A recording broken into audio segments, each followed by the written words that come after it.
Hey there, so in this video I am going to go over how to customize the controller. So we'll go to our settings and we'll go to customize, and here we've got a menu for all the different things we can do. So let's go to our home page, which we were just on. So this is it looks like the home page broke up into the same sections. We've got a parameter box here, so we can just go through different parameters that are set up on the controller and set it to whatever we want to view. So you can see, for this box we can view the local weather forecast or whatever you want to view. You put in geo coordinates to get the forecast, or you can view your current light mode. In this section you've got 4 different options. This section, another 4 options, 3, and over here we've got a special little box. Let's press that. This is all the parameters that are available on the controller, and this box will scroll through those parameters, so you can select as many as you want, deselect them, and how often it scrolls. So every 4 seconds it's going to scroll through those parameters. Customize our homepage dock. So at the bottom of the homepage we've got all those buttons, and here we've got some different shortcuts, and in the future there'll be more added, so you can have up to 4 docks. Right now 2 are enabled. So if you didn't want graphs buttons or alert button there, you want a maintenance, just do that, and you can put whatever button you want wherever you want it. So that's our home page. Then we've got general display. So here we've got return home after last touch. So this is 20 minutes. So this is our last touch right now. So timer start at 7 minutes. If we leave it on this screen, it'll go back to the home page in 7 minutes. We've got our max brightness for our display, so we can turn that. This is the max it'll always go to. Auto dim feature, so right now it's auto dim using the photo cell. So on the side of the display there's a photo cell, and I'm just covering it up now, and you can see the display changes. You can set a sensitivity level for that photo cell, so it's more sensitive or less. And if you don't want to use the photo cell, you can do a dim after last touch. So we'll just set this low. 6 seconds, and just so we can really see it take effect. Now we just wait 6 seconds. I know it's very painful, but it will actually happen. And there we go. It dimmed 75% and touched, and it went back brightness. So you can do that. You can go maximum if you want, and it'll turn right off. 12-hour format, 24-hour format. See how the clock changes up there. English pack. Right now there's only 1 language, and that's English, which I can barely comprehend, but more will be coming. This is very annoying, so let's go back to my auto dim. And temperature format, Celsius or Fahrenheit, and a screensaver. You can enable a screensaver, which will show images.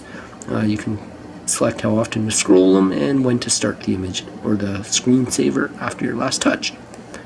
You can view a clock, so instead of having images scroll, you'll just get a big time. And fade to display to off, which will just do what it says it does. And we'll disable that. And we've got our custom labels. So if we go into this, we've got a category, different categories, and menu, and temp sensors.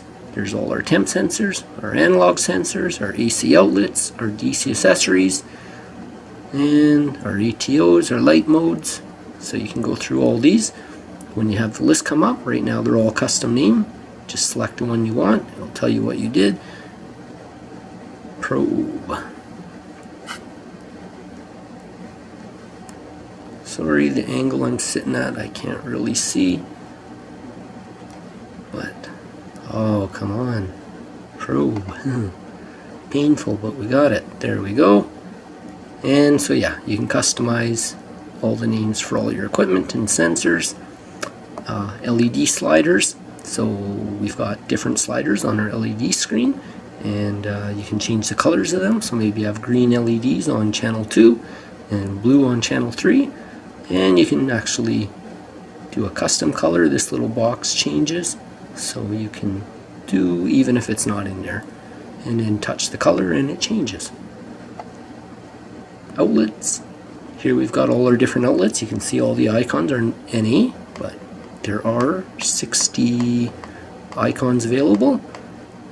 And if you push and hold one, it'll deselect and just select the outlet you want. And if you press and hold the name, you get the name, and you can change that to whatever you want instead of doing it on the label screen, and go to your different power bars. So you can set those up. Same with DC accessories, same thing. You've got different icons, and it's the same set of icons available. So just put whatever you have. Next set if you had more. We don't. And that is it. Now let's go here. Actually, hardware. If we go to our equipment connected. So here we can see that some are disabled.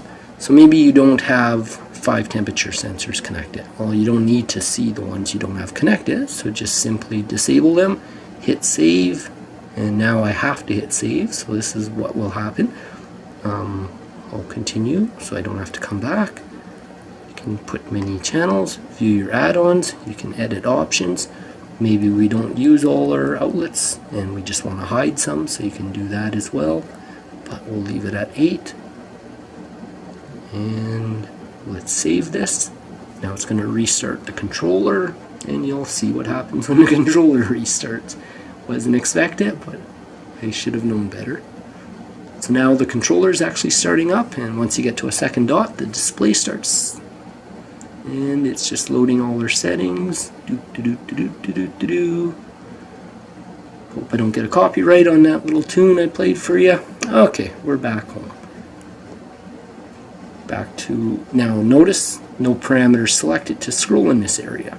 Well, that's because we changed our list that could be available. So now we just select what we want and we're back in business. And there's other customizing.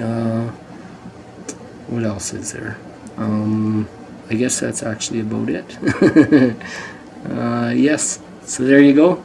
Thanks for watching, and be sure to thumbs up.